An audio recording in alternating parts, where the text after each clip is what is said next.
Right, good evening everyone. Just thought I'd do a video on the turnips, and there's a little bit of breeze, but hopefully it doesn't affect it too much. So this crop would have to be the best crop of turnips I've ever grown. I'll go for a walk a bit further in and have a look. It's up, majority of it's over top of my gumboots.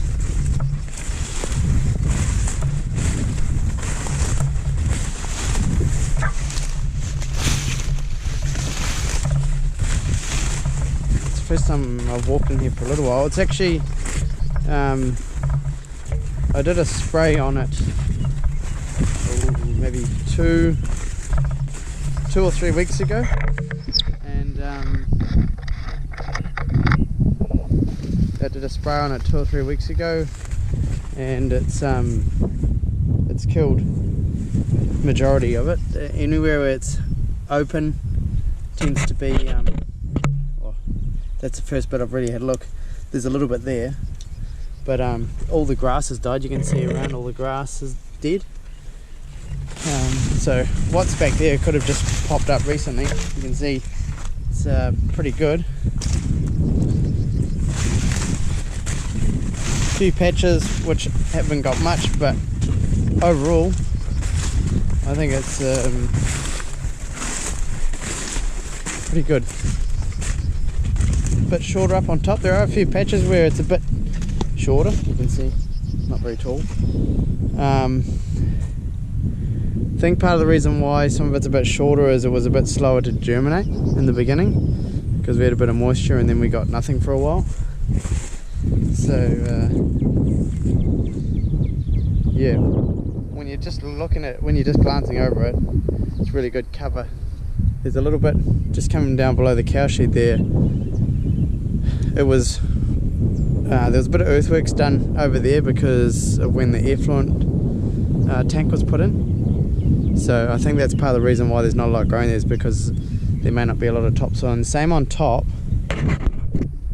this ridge that we're standing on, which goes right down here and down towards the, I don't know if you can see the power pole because of the sun, that there used to actually be an old race here, and my parents' cow shed used to be down there.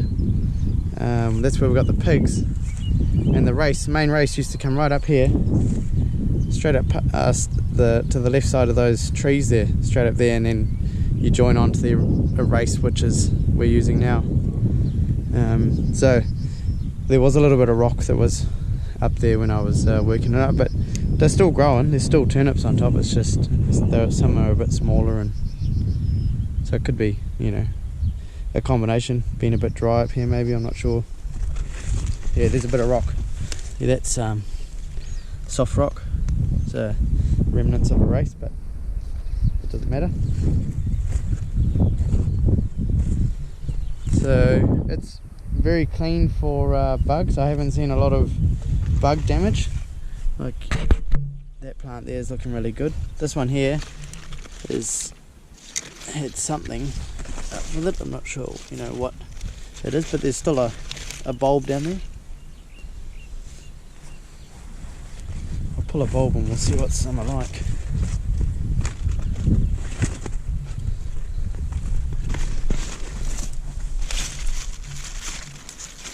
So you can see there's a bigger bulb in the back there and then a smaller one in the front.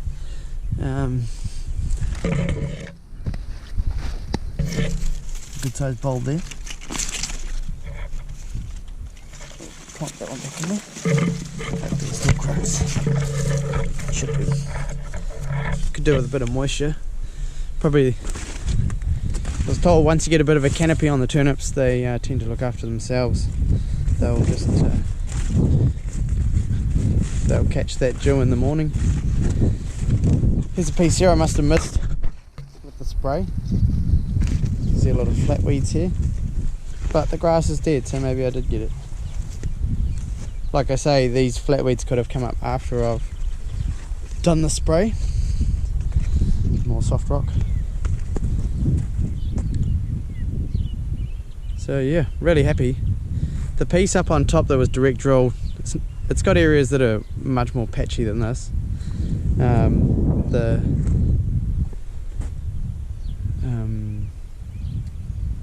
Just the uneven ground, but it's alright. It's still, the patches that have grown are still really good up there.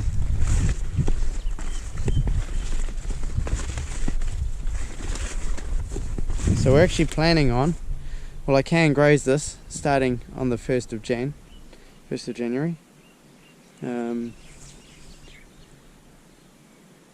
Yeah, so I'm not sure. We go away on holiday on the 5th of January, so I want to be started before then. I was talking to a friend, can leave it a bit longer, but I've always liked to start grazing them when they're ready, you know, get them grazed off. I've only got 3 hectares, so it's not going to last as long. It'll maybe last 3 to 4 weeks, so we'll just see how we go with that.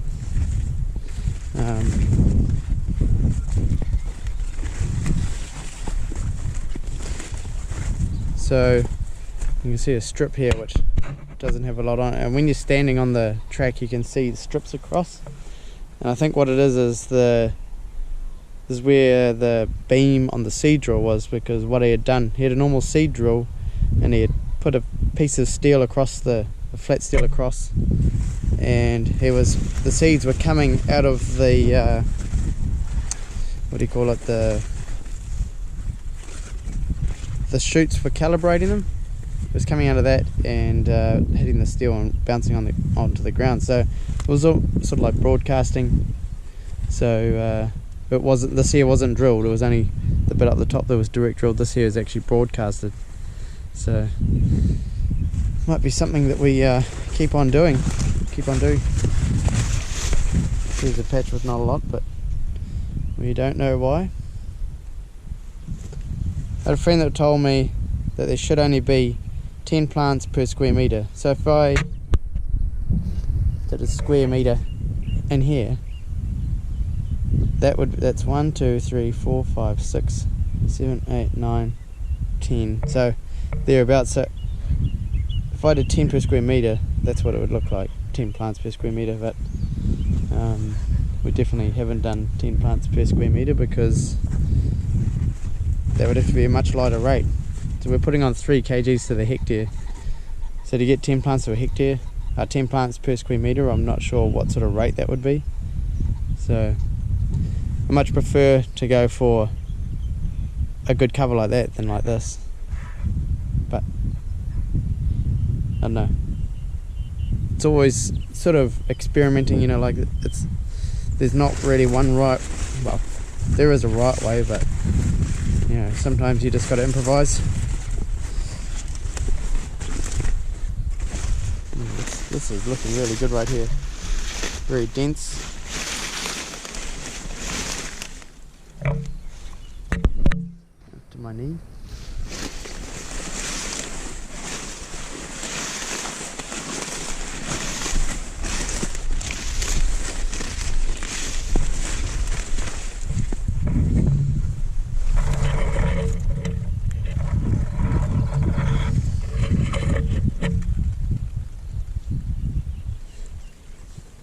Right, thanks for watching, and we'll catch you somewhere else on the farm. See ya.